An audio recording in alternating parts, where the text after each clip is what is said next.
now.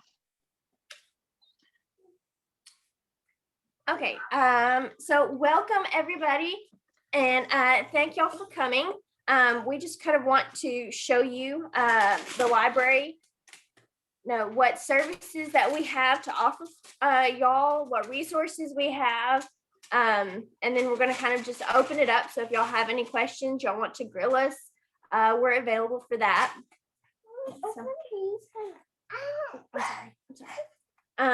So the first that I kind of wanted to show was the website. Our website is like a really good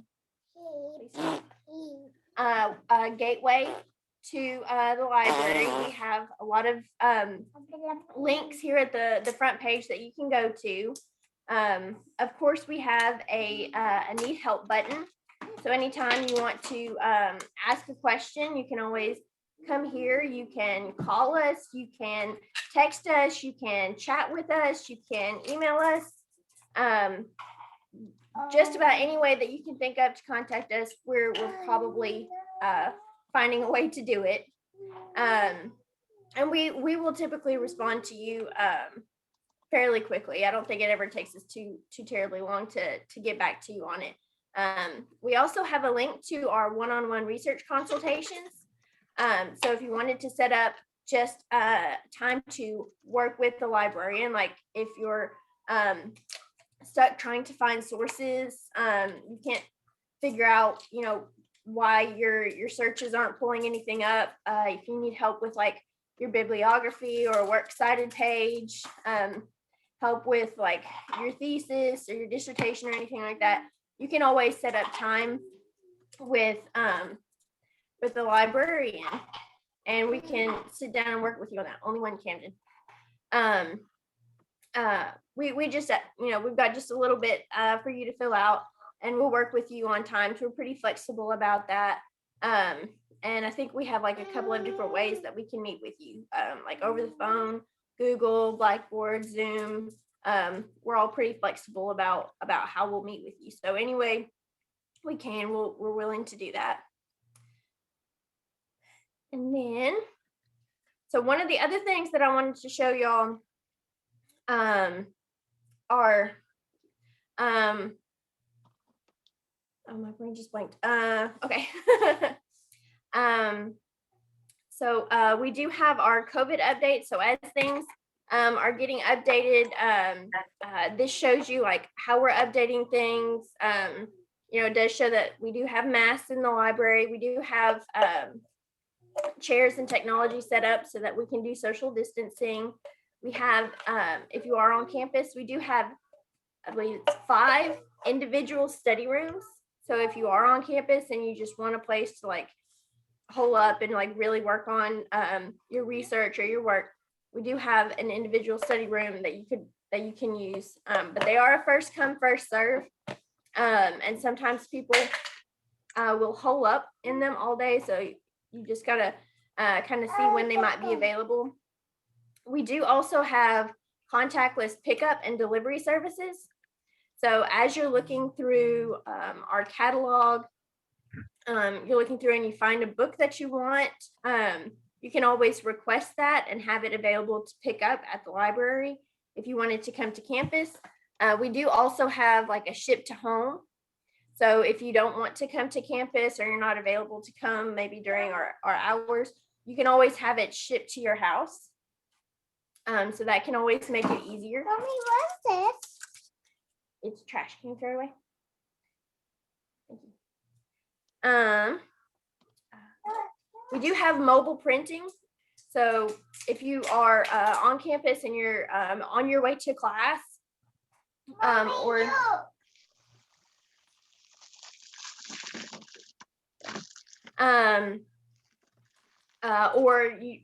you already have it like on your phone or on your laptop, what you can do is, okay, so if you're on your phone, you can download the app and you can just print it from your app. So like I have Google Drive on my phone. I'll just pull up a document that I need and I can send it to the printer. These are the instructions. it takes just a minute to get it loaded up the first time, but then after that, it's fairly easy to kind of go through and pick the document that you want. You can do it like double-sided. You can choose the color printer or the black and white. And I believe we do still give the students, I still think it's $10 at the beginning of a semester. So you have like $10 worth of printing and copying that you can spend before you'd have to spend any of your money. But you can also do it from your laptop. Yes, even for graduate students. So it applies for all students. I'm trying to think. I had a list. Okay. So one of the other things I wanted to kind of go over was I mentioned that we have the contactless pickup and the delivery, the ship to your home. We also have interlibrary loan.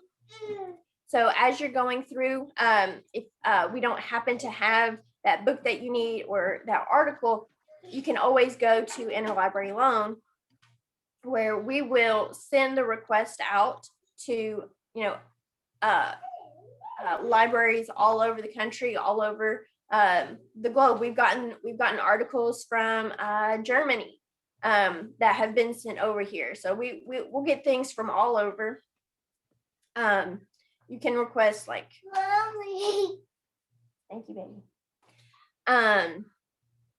You can request like just individual titles. You can request like a journal, articles. I believe they say it's just a little bit faster to do an article, just because it can be scanned and emailed to you. But you can also request books. The books can take a little bit longer to get in. With everything going on, and due to COVID, I think staff levels are sometimes reduced. So it can take a little bit longer to get things in, but you can always contact ILL to ask them when things might be coming in, or because you can see that it's in transit, but they might have a little bit more information on that. Multivitamins. So one of the other things. What do you have my medicine for? Chelsea, do you want to take over for a minute, or you're 28? That would be great. Okay, all right. All right, so let's see. Well, we were talking about interlibrary loan. And so basically what that is if there is something that you need for your research and we don't have it in our collection, we can get that for you. So there's never going to be an opportunity or a time where there's something that you need for your research that we couldn't get for you.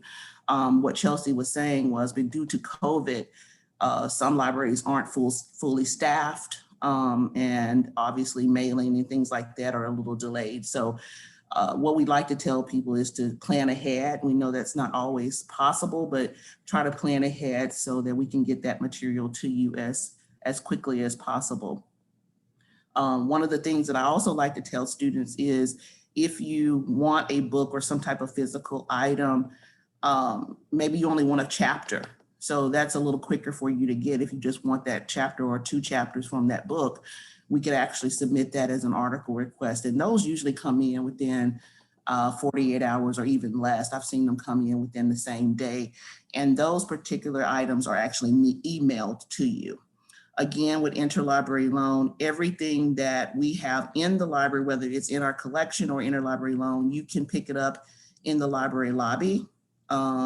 If you happen to just come in and want something pulled, the staff will actually go up and pull those items for you. Because of COVID, we only have the first 2 floors of the library open, and our book collections are actually on the 3rd and 4th and 5th floors. So those levels of the library are not accessible right now. But if there's anything that you need, the staff can actually just go up and pull it for you or have it ready for you to accommodate your time.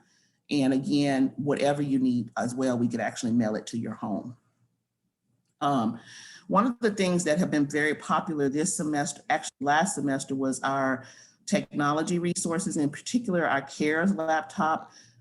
We understand that a lot of students have families, and so there may be one laptop per family. And so what we have done is the library and the CARES team have purchased laptops for students to use for the whole semester. There is no cost for this service. This is a service provided for you just to improve your student success. And all you have to do is just complete an application. It's really simple, and you complete the application. Just tell them that you need a laptop for home use, and they usually respond to you within a day, and you can come to the library and pick up that laptop and webcam, whichever the case may be, or both. And so that's been really popular. We have plenty left. So if, you know, my opinion is if you need, even if you already have one and you have kids, or you need an extra one or whatever, it's there for you to use in the way that you need to use it. Let's see, let's go back to the homepage. Most of everything that you need for the library, you're going to be able to access it from the library's homepage. Most of our collections that we buy or we purchase now are online resources. That's just the nature of the game. If you are a humanities student or social sciences, there may be some physical things that you need to refer back to. I know if you're a PhD student, sometimes you need to look at the last 10 years or a period of time. And so you may have to refer back to print resources, but most of the things that we have are going to be electronically available to you, which is great. So you can access them wherever you are. Mostly for your graduate work, I recommend specific databases that you go to. Depending on your topic, and the library has over 200 or nearly 200 databases. But if you just want some quick information, and you've waited to the last minute, sometimes those things happen. There's nothing we can do about that. We have a quick search here, and sometimes I get pretty good results from just doing a really quick search. You can do it from the homepage. You can click whether or not you want full text or peer reviewed. I don't worry about catalog, and that's going to go away anyway because we want to search all our collections. And so you could just do a preliminary search here. And what this does, it searches across all of our platforms. It's not the most precise search because it's searching multiple databases, but it will give you a glimpse or allow you to discover the different types of resources that we have. For graduate level research, a lot of times you will need a specific database. For example, if you're a criminal justice student, or if you're a social work student, though we have databases that are just for your discipline. And so to get to those, we could do database. If you happen to know what that name of that database is, you can just type it in. But I always think the easiest way to do it is just to go to databases A to Z. And what we've done, the library is, and we're always getting new databases, so we're constantly updating this, so you can always check back. But the first thing that we do when we get a new database, we categorize them into subject areas. So we'll be able to look at the different databases that we have by subject area. If you don't see your subject area here, there's probably a broader area that you could use that's going to actually give you similar results. But you can also contact us, and we can work with you to help you find a specific database that you need. Here we have a list of the popular ones. This is obviously CNOL is one of our popular databases. We use that one mostly for nursing students and any type of health sciences or health professions. And so JSTOR is another popular one. And I think a lot of history and humanities professors recommend that. But let's just look at some of the business databases first. And these are going to be general business databases. And so we have select ones here like ABI, Inform, which will give you things like company information, market trend, industry reports. And then we have like Business Source Complete, which is going to give you more about articles and things related to business and management and administration, accounting and finance. So it's more of a general business database. And then we have even more specific databases like Standard & Poor's, where it's going to go in and give you very detailed information about a company. So even within business, you know, if you have a business topic, and one of the things that Chelsea wanted to make sure you guys understood is that when you're doing research, it's not going to necessarily, especially upper level research, you can't just always just go to one database and do one search and say, okay, I'm done. We don't have anything. The type of research that you're doing at graduate level, you may have to consult more than one resource. Everything is different in each database. So, and they're searched different, they're built differently. So for instance, the ones that are business are going to be set up in a way that are going to allow you to search by business terminology or certain aspects about a business. So for instance, if we went here to ABI, you'd be able to search by company name. Well, if you went to PsycInfo, which is a psychology database, that's not a feature that you're going to have. And that's what I was trying to say with quick search. You don't get the precision when you're searching quick search, but it can be a lifesaver when you're trying to get something and get it in that paper. The ones that I work with graduate students the most are going to be your, let's clear this. Is usually the social sciences or criminal justice, that we get more questions from those areas than most. And with criminal justice and with social work, there's actually similar databases.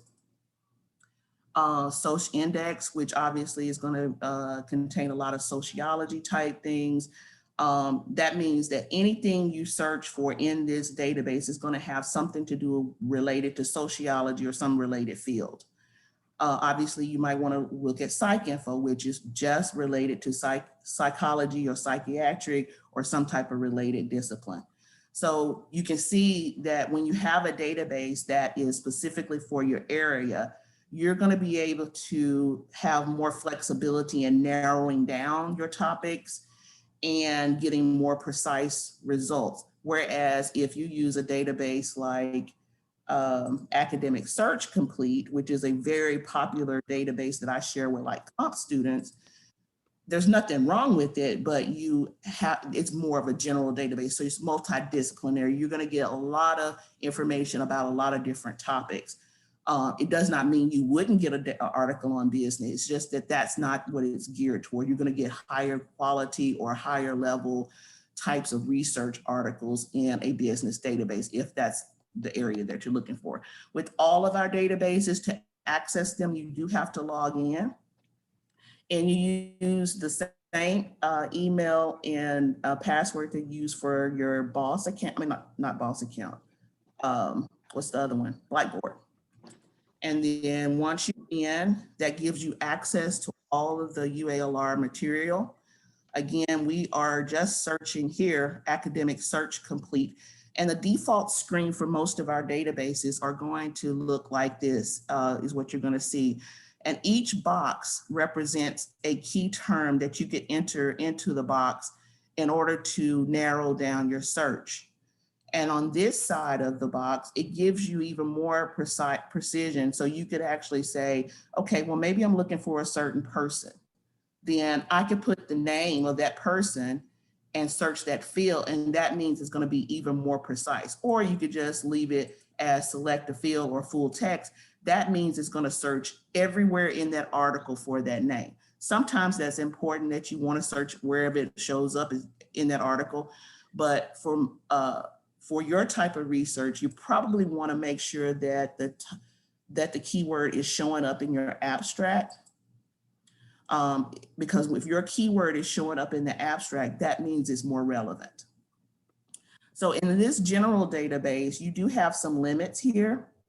You have full text. Full text is obviously exactly what it means. It means that once I click this and I do my search, everything that I retrieve is going to be full text. A lot of times your professors at this level are going to ask you for scholarly peer-reviewed journals. You can search and limit by the year.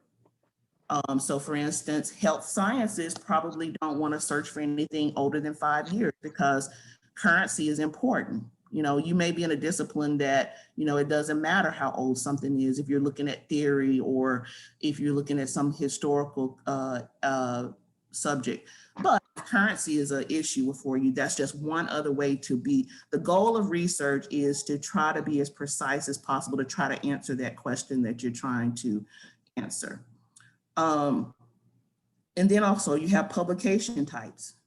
You have languages and different types of documents. This is just the general. Say, for instance, you wanted an article and you wanted to make sure it had some type of chart in it. You can have that type of specificity if you want when you're searching these types of databases. So this is a general database.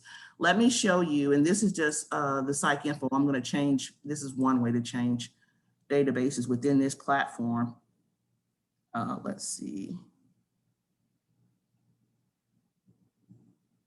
I know it's in here. Well, we will do another one. Let's do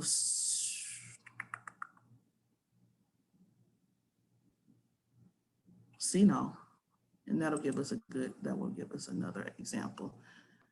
This is a subject database, CNO. And so you saw the last screen where it showed different types of limit. So we're in a different database now. And now when you look at the limits are totally different from what they were in academic search complete, because when you're looking at health related articles or research, the focus is totally different. So you need different criteria in order to narrow it down. So for instance, you're looking for some type of therapy. So the language is already different. So that's why at graduate level, you may start off with quick search to kind of give yourself a background knowledge of the area. But when you get down to really getting those articles that you need for those advanced papers, then you really want to use an advanced or a subject database. So again, you have, like, if you want qualitative research or quantitative research, sometimes nursing professors will ask, we want you to have an article that was authored by a nurse. Well, you can be able to select that, and then the results that you retrieve are all going to have that. Another thing with not only just nursing, but you would see this in psychology or social work or criminal justice. A lot of times it's important to know what age group you're focused on. And so a lot of the databases will give you those options to limit by a specific age group. So if, for instance, I just wanted to look at middle age, you know, I can do that. And everything that I search for on my topic is going to have something, it's going to be in that category. But you can, I mean, there's tons of limits you can put, and as many limits as you can. That's actually a good thing to narrow down your search. The opposite could actually happen. You could actually get too specific, and so then you might have to broaden your search. So those are just some examples of the different types of databases that we have. I would be willing to come back and, like, for instance, if you guys just wanted a session just on CNO or just on social work or just on criminal justice, we could definitely do that. In fact, we're going to be probably posting a list of workshops that we're going to have open sessions for the rest of the semester, and we'd love for you guys to join us for those as well. I think I've said a lot in probably in a short amount of time, so I want to give you time to kind of take it all in. And if you had any questions, I can pause and then we can start. If there's more things you want me to go over, I'd be happy to do that. Yes, I have a question. How do you access old dissertations from our library? Okay, that's a great question. So we have some of our dissertations are actually online, and then some would be physically located in the library. So in that case, we have a database. So we're going to go back to databases, and we're going to go to A to Z, and we're going to go to dissertation and thesis at UALR. And these are going to be just ours. So if you've already submitted, I know that part of the process when you do your thesis at UALR, you have to decide whether you're going to do UMI and have it published and go through that process. If you do go through UMI, it's going to be in this database. If it's not in this database, then you're going to have to request it through the library, and we would pull that physical copy for you and let you look at it. So, so that's the process for doing that. So, but most of them are going to be here online for you. If you wanted to look at an example of one from your discipline, you would be able to find them there. Yeah, that's like actually exactly what I'm wanting it for. Thank you. Mm-hmm. Yeah, a lot of people want to look at them to see what other people have done. That's a frequently asked question that we get, and so this is where you would go to find that. Am I missing some questions, Nicole? I mean, not Nicole, Natalie, in the chat. Not, no. Okay. A lot of people are they're excited about what you've shown us. Okay. That's mostly the chat. Yeah. And like I said, this is so brief. I mean, I could talk to you guys forever about this. And the other thing we help students with are literature reviews. That's something, especially if you're in the social sciences, you're going to have to do that. And that's a very different process for a lot of students, because sometimes we think of that as just a summary of what's out there, but it's a little bit more complex than that.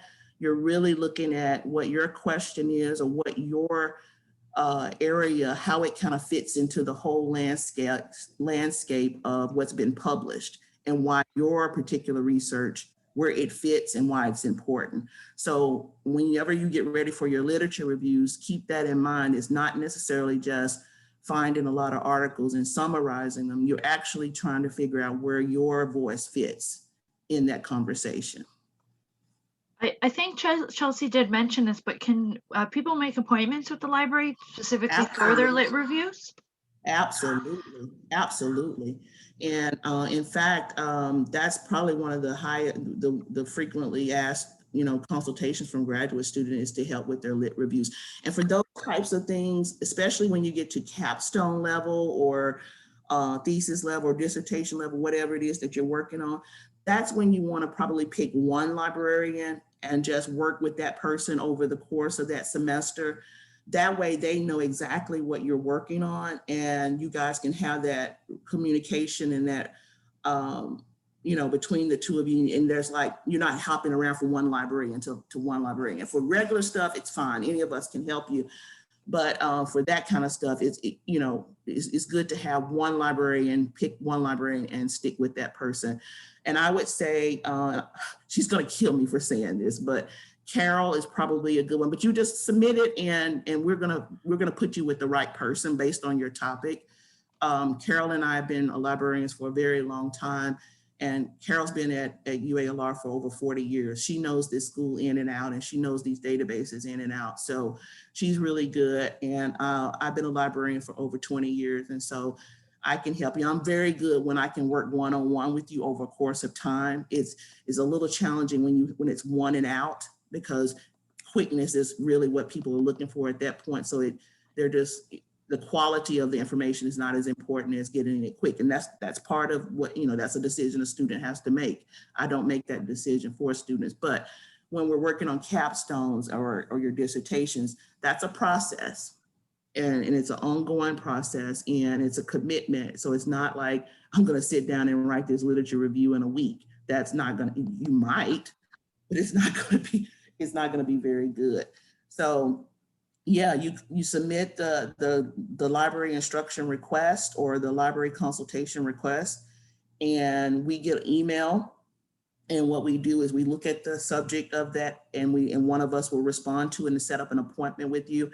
And then what I would do if I were you, and you knew, was at the beginning of your research, I would, at that point when you sat with the librarian, I would say, okay, can I go ahead and set up multiple appointments with you?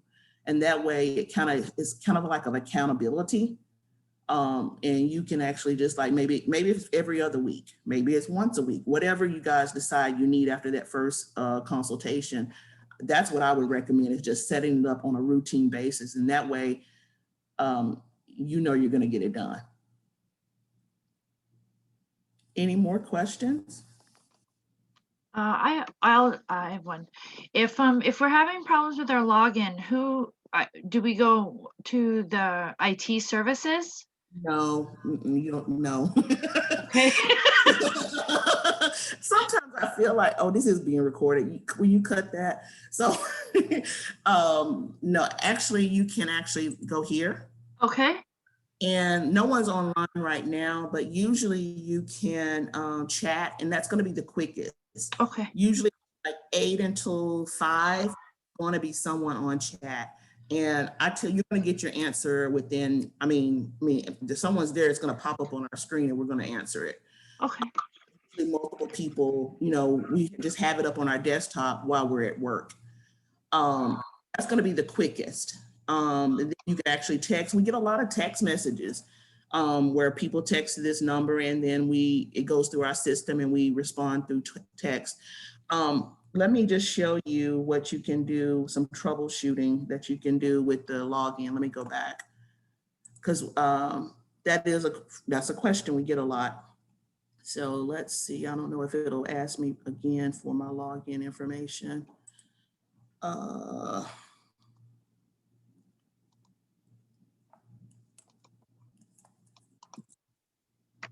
That's a very specific term here. I may be already logged in, so it may not show me. Yeah, well, no. So I'm in quick search, and it's going to show me these results. It looks a little bit like what we were looking at, but it's a little different. This is the search where it's searching everything.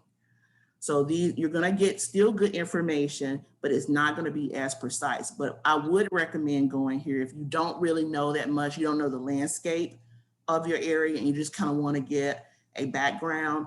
Look, I start here, but I also start on Google. I know you've probably been told that librarians don't want you to use Google or Wikipedia or whatever. I'm not that person. You have to actually get some background before you can start researching. And so all of those places are good places to get background information. So you just have to know what you're looking at. So in this case, you would log in, and it's probably going to read me as logged in. Yeah. The first screen, like I said, is going to be your full email address and the password that goes with that. I think the campus has completely transitioned over to what they call Net ID 2.0, which means that your Net ID is now your full email address. There may be a couple of platforms that still use the old 3-digit or the 3-letter initials in your password. And then basically, if you can log into Blackboard, you should be able to log into the library resources. If you can't do that, there is let me clear my cache so I can show you. And this is something you should do too, in case you can't, or if you're having problems logging in. You can actually clear your browsing data, and sometimes that will help.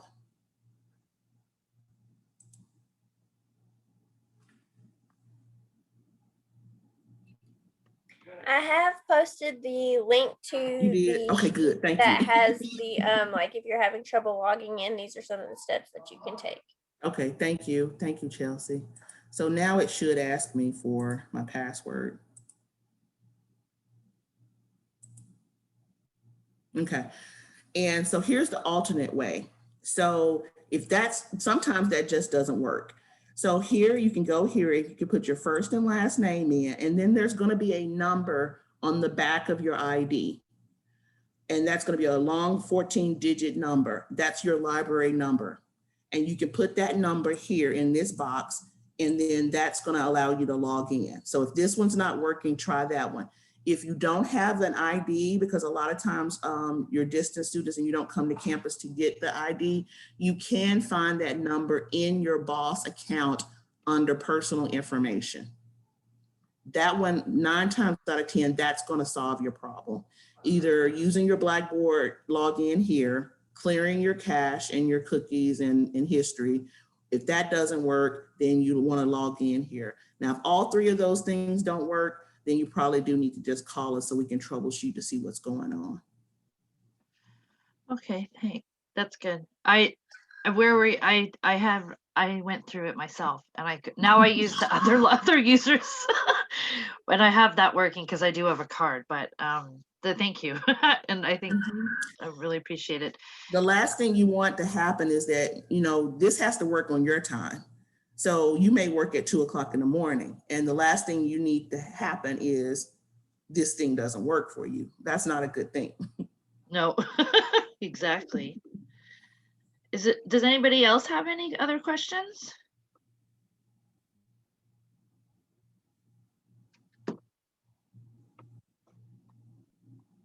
No? Do you guys have? Would you like for me to do like, you know, give you like videos that, now where are you gonna post this? Cause I'd be happy to make videos for you. And we're like, if we had discipline specific videos, we'd be happy to create those for you. That's Oh, okay. I would like for you guys to all know is that we're here for you. You know, do not stress about, I mean, life is stressful enough. You know, call us, email us. There are 4 of us that can help you. And if we can't help you, we're going to pull other people in to help you. You know what I'm saying? So don't wait till the last minute. But even if you do wait till the last minute, still reach out. There's no reason, there's help for you here. And I can speak for everybody at the library. We want to see you succeed. And so that's what I'm getting paid to do. And if I don't hear from you, then I'm not doing my job. Okay, I think that's a really good idea. We can, we have a meeting this Thursday, so we can kind of put some votes together and see where or what's most needed. But I really appreciate that. And I think that'd be good for. The other thing, Comment? I'm sorry. Oh, I'm sorry. I'm sorry. I can also give you a link to the upcoming classes. Perfect. We can post that on our social media and on our website. Okay. I did notice in the chat that Rebecca asked a question. Okay. What would be a good database for non-medical biology or maybe plant sciences? So let's see here.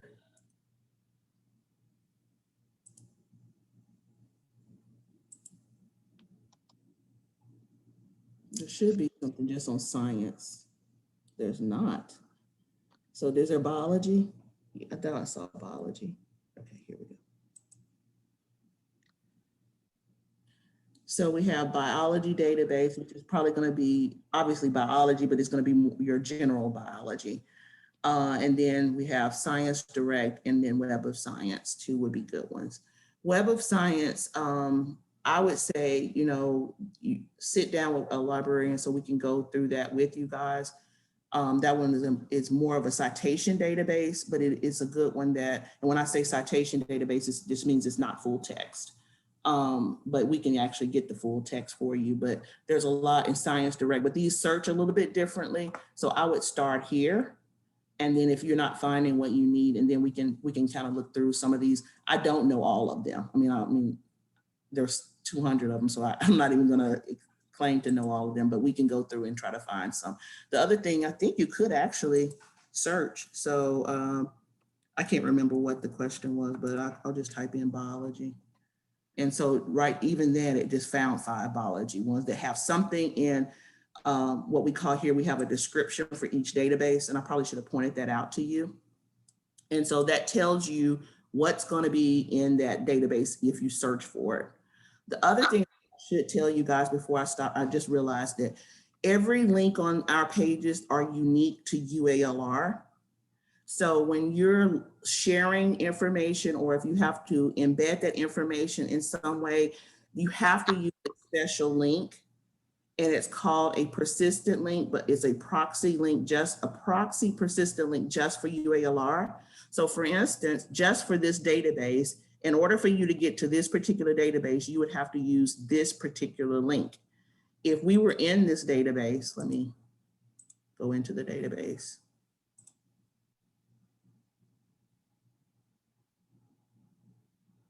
Okay.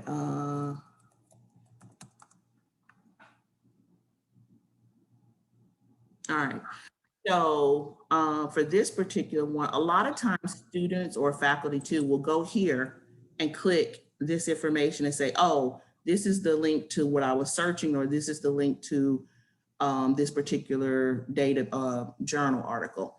This link is a session link. It's only good as long as you're in this session, and once you close out, you can't go back to it. So someone is going to get an error message if you do that. The way to get the link is to go to the article that you want. And then, Chelsea, you may have to help me if you're here. All options here, and then there should be here a proxy link. If you're using any citation management, it will actually export directly to it. I don't see it here, I'm sorry. Let's go down in the record here. This may not be, this is not full text, that's why I'm not seeing it. Okay, let's go to one that's full text.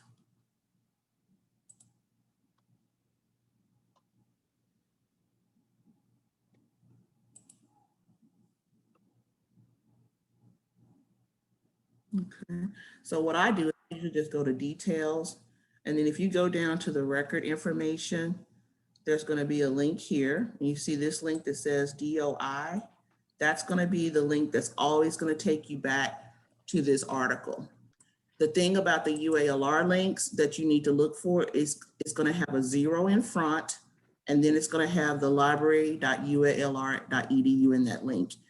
9 times out of 10, there are a few exceptions, but 9 times out of 10, if it doesn't look like that, then that link is not going to work for off-campus UALR students. So for instance, if you pull this link and you copy that, that is a persistent link, but it's not going to be authenticated through UALR because we purchase these things for you guys based on a FTE. And so even though this might be a persistent link to this article, this is the one you would use for UALR. And the reason you know that is because it has our address in that. Trying to see if there's another option here for you to grab that link. I'm not seeing it here. It's up there at the top. Scroll up just a little bit on that one. Okay, here we go. Right there, up at the top. Yep. Right there. You would get it there and it just click on it and it automatically clicks for you. I have a question with this. So if you use the email function from this screen, does it email the link or does it email the PDF? It depends. You should have an option to attach the PDF. But if for instance, you can do the original file format and then do that. But this is in a different platform, so it gives you that option in this platform. But each one of them that we have will give you the option to email that PDF to you. Okay. So, yeah. Oh, good. Thank you. What I like doing too is I like when I get a good search that I've done, and I like to save that search, and you can also do that same thing with your search. Is you do the search and then you can save that that search, and that way you can always get back to that particular search and start exactly where you are. So here, this is not a sophisticated search here, but if you had, you worked really hard to get that search down to where you need it, but you haven't had a chance to go through all the articles, you can go here, and then this is good for any database, and then you get that link, and it's actually going to go back to that search, not necessarily the one article. It's going to actually go back to the search. That way you get to pick up exactly where you left off. Well, that's handy.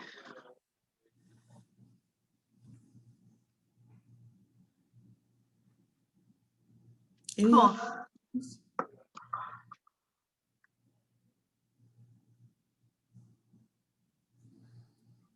I did put it in the chat, but Zotero is also a good place to store citations. I believe we have a research guide that mentions that, but it's something that you can put on your computer. There's a software you can use, and you can put it on your Chrome. And sometimes you might have to manually store it, but from some of the databases, it will transfer. I think Web of Science is one of those that definitely uses Zotero. So you can just save the citation in there and you can just go back and refer to it. So if you need to if you're using it to fill in on a works cited page, you can do that. Again, just always go back and double check the citation to make sure everything is the way it's supposed to be, because sometimes the copy and paste doesn't always work. That's true. Oh yeah, I should have shown that, Chelsea. I'm glad you said that. Most of these databases will give you an option to, well, let's just go back to it. So for instance, if I were here, it's gonna give me an option to cite.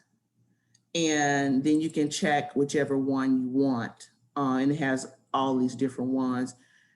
Like Chelsea said, you know, you can select these and have it emailed to you in that way, you know, but you always want to go back and double check it because they're not gonna, you can't, it's not gonna be 100% all the time. And I would say that with any software that generates a citation for you, you want to double check it. And here's what Chelsea was saying about the different, we don't have RefWorks, but if you had, we do have EndNote, and then there could be like a different file that you could actually download to go to Zotero when you have the extension on your browser. So that really is really good for like, if you're working on your dissertation and you have a lot of, you want to put things in folders and organize them in a certain way, you want to have some type of citation management, and we could do a session on that for you guys as well. Is there compatibility with Mendeley, like similar to Zotero? I'm not familiar with that actually. Is it open source? Is it free or? It's partially free. I think there's a free version and then like a paid add-on. Okay.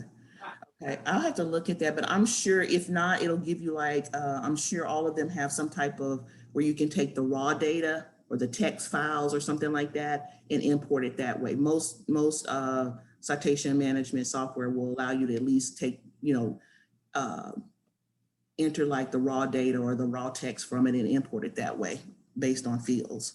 I'm pretty sure you should be able to do it. Okay. I'll look at that and get back to you. Thank you. Mm-hmm. Can I just send it to Natalie and then she can share it to you guys, or if you can put your name, yeah, I can do it that way, either one.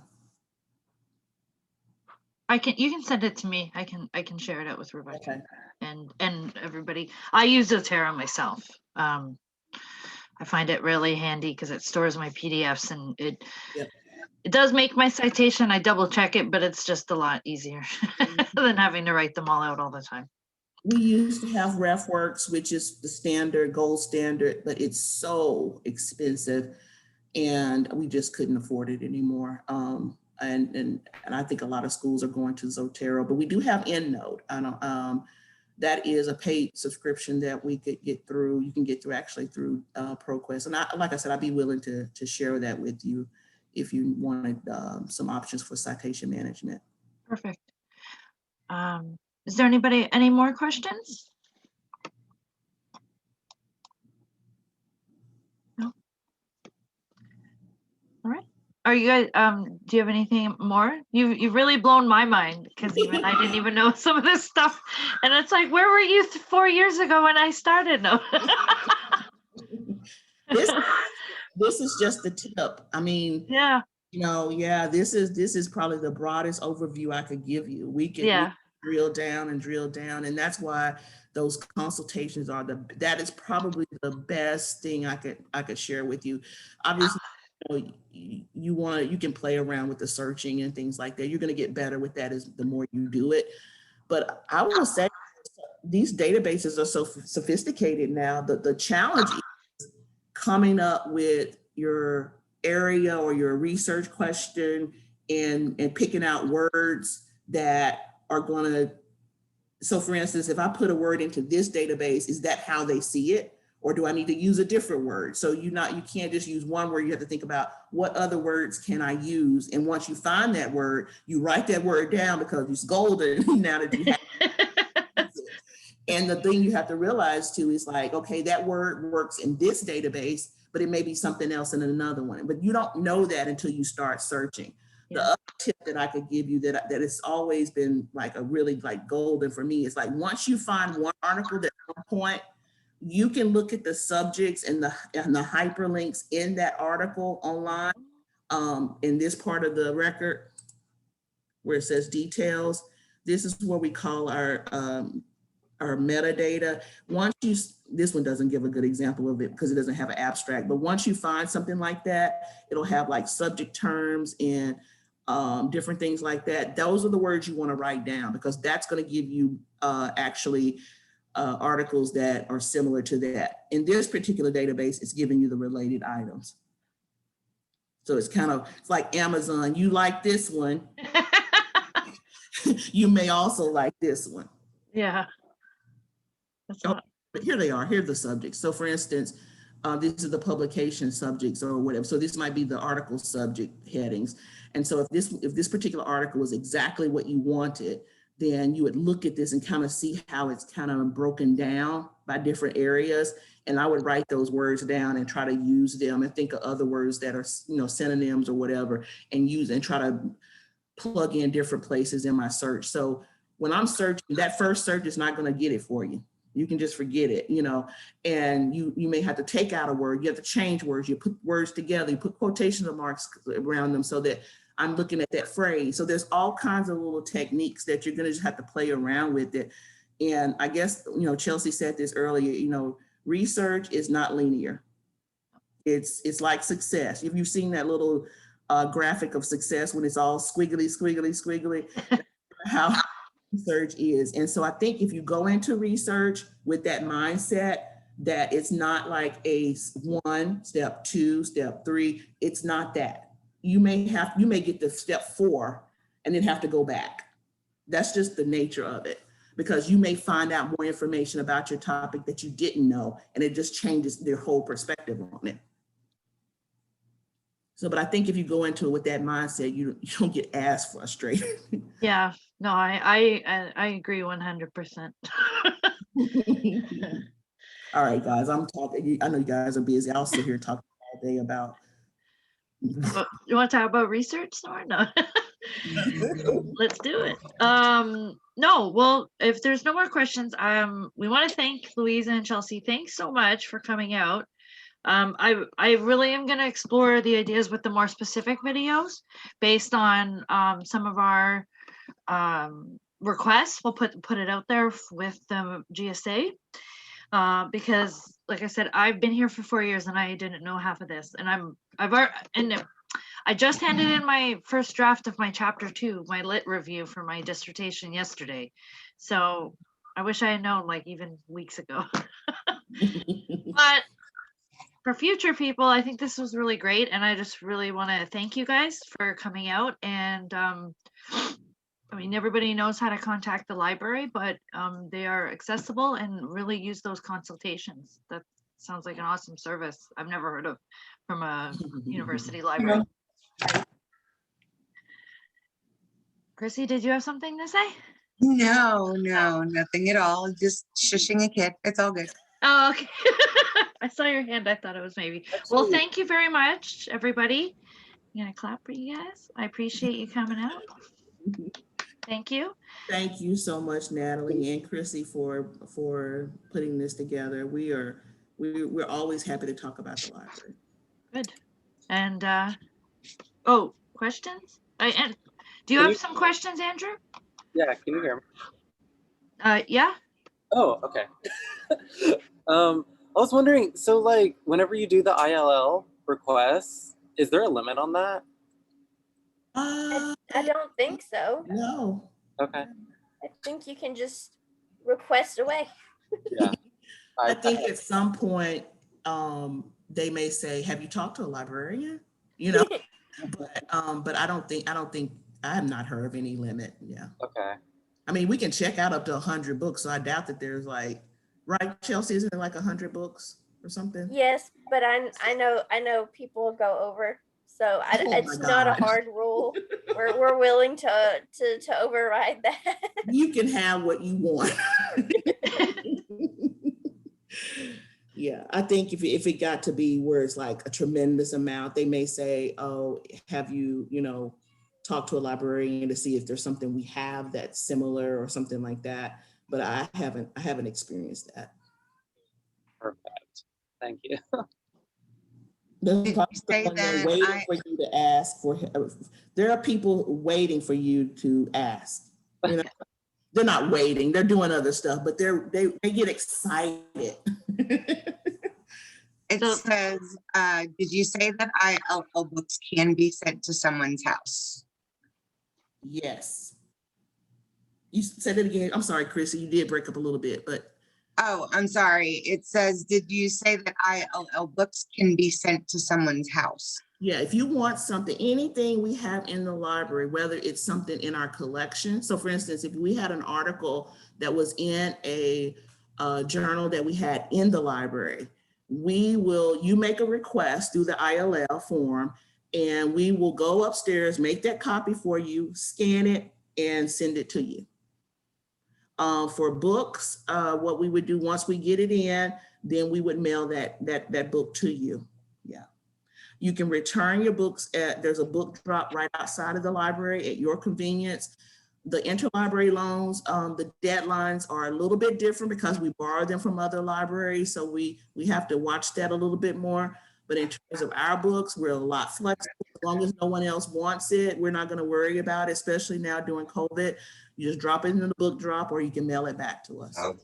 And when something is mailed to you, there will be like an address label so that you can mail it back. Oh, even better. I'm in Canada right now. Do you mail to me? No. Hey, look, you know what? I'm going to say that tomorrow. We'll say we should be mailing to everyone, everywhere. I don't see why not. You're a student, right? Yeah. I was in Arkansas. I came back at COVID because of COVID stuff and Yeah. Trump I mean, we do priority mail goes to Canada, right? Yeah. Yeah. Yeah. I got my W-2 into Canada, so why can't I get a library book?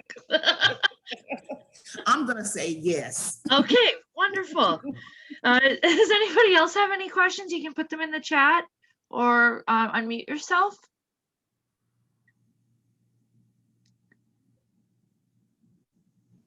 I'm sorry, was that for me?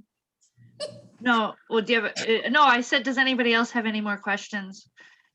You could. I'm sorry. That's okay, Chrissy. It's okay, it's Tuesday. No, I was gonna say, put them in the chat or you can unmute yourself and if you have a question. No? All right, well, again, thank you, Louise and Chelsea. It's really appreciated, everybody who's attended, and we're gonna put the recording up on our website, and we'll further look into the shorter session or the subject specific, because I think that would be really handy to have for everybody. So thank you again. I'll clap again where I can never find my thing. Yay. And thanks so much. And yeah, everybody have a great night. Party, party. Bye-bye. Thank you, guys. Bye-bye. Bye. Natalie, hang on with Yeah. me.